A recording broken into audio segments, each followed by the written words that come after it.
নমস্কার বন্ধুরা, আমি দিয়া জাপান থেকে আমার আরও একটা মিনি ব্লগে আপনাদের প্রত্যেককে ওয়েলকাম। আজকে চিকেনের একটা অন্যরকম রেসিপি বানাবো, তো ভাবলাম আপনাদের সাথে একটু শেয়ার করি।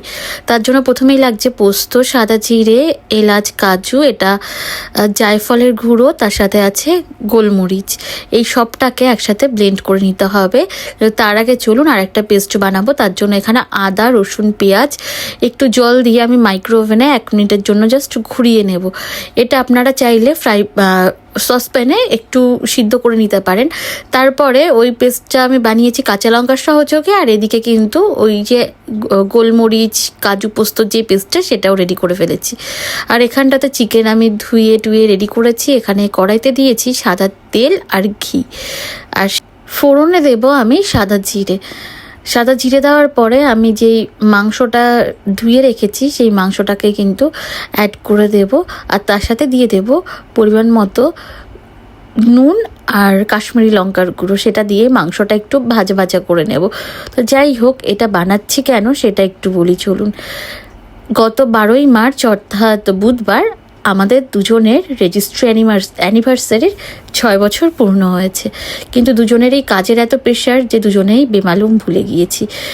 তবে আমি আমার কর্মস্থলে যাওয়ার পরে আমার মনে পড়েছে যে আজকে আমাদের রেজিস্ট্রি অ্যানিভার্সারি। সেই মতো আমি আমার হাজব্যান্ডকে বললাম যে আজকে তুমি তাড়াতাড়ি করে ফিরে এসো, আজকে জিমে না যে চলো আজকে তোমাকে আমি ট্রিট দেবো। তবুও সে মনে করতে পারলো না যে আমাদের রেজিস্ট্রি অ্যানিভার্সারি সেই দিন। যাই হোক, সে তো রাজি হলো না, বললো না অন্য দিন খাবো, আজকে জিম মিস করা যাবে না।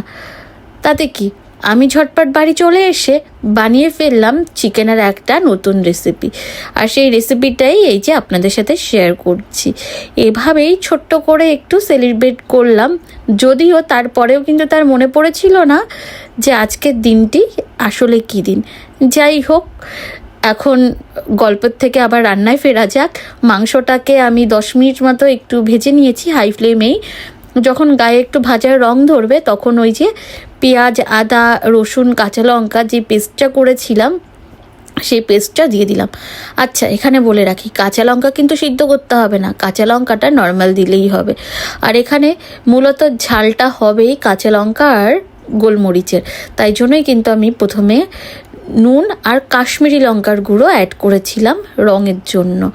তো এই যে পেঁয়াজ, আদা, রসুন এর একটা যে কাঁচা গন্ধ, যতই আপনি সিদ্ধ করুন না কেন তারপরেও হালকা একটা গন্ধ থাকে, যেই গন্ধটা চলে যাওয়া অবধি আমি একটু নাড়িয়ে কষিয়ে নিচ্ছি। আর এর পরেই কিন্তু অ্যাড করব সেই কাজু, পোস্ত, সাদা জিরে, গোলমরিচ আর জয়ফলের গুঁড়ো। তো এখন সেই পেস্টটাকে অ্যাড করে দিয়ে আর একটা জিনিস আমি রেডি করব। সেটা এখানেই কিন্তু মেইন ইনগ্রিডিয়েন্টসটা লুকিয়ে আছে, যেটা হলো টক দই, বিট লবণ, আর তার সাথে সামান্য পরিমাণ মধু আর বিট লবণ, এই দুটো কিন্তু অবশ্যই অ্যাড করবেন। এই দুটোই কিন্তু রান্নার স্বাদটাকে অনেকটা বদলে দেবে। তো রান্নাটার নাম আপনারাই না হয় দেবেন। আমি ওই চিকেন কোরমা আর চিকেন রেজালা সমস্তটা মিশিয়ে একটা কিছু বানানোর চেষ্টা করেছি, কারণ অথেন্টিক চিকেন কোরমা বা চিকেন রেজালা কোনোটারই রেসিপি আমি এখানে দিইনি। এটার সম্পূর্ণ অন্য টাইপের একটি রেসিপি আমি শেয়ার করলাম। তবে হ্যাঁ, চিকেন রেজালা বা কোরমার সাথে কিছুটা মিল আছে। আর ওই যেই আদা পেঁয়াজ সিদ্ধ জলটা ছিল সেটা কিন্তু আমি গরম করে এখন অ্যাড করে দিয়েছি, আর তার সাথে দিয়ে দিয়েছি আর একটু জল দিয়ে এখন আমি এটাকে একটু ফুটিয়ে নেব।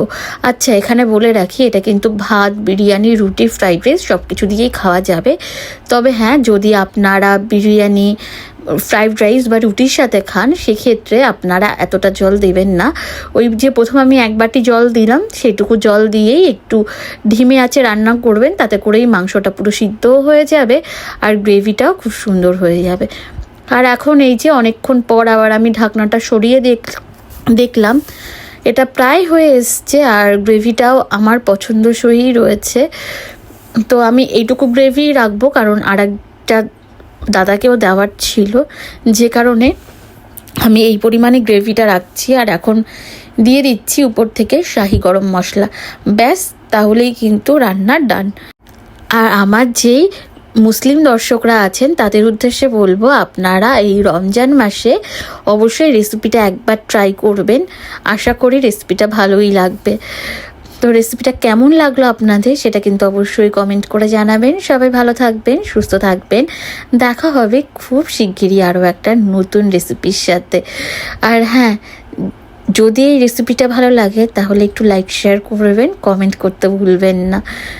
আর রেসিপিটার নাম আবারও বললাম, আপনারাই দেবেন, আপনাদের উপরেই ছেড়ে দিলাম। রান্না শেষ হওয়ার পর দেখেছেন তো কতটা টেস্টি দেখতে লাগছে। আপনারা অবশ্যই একবার ট্রাই করে জানাবেন কেমন লাগলো। টাটা।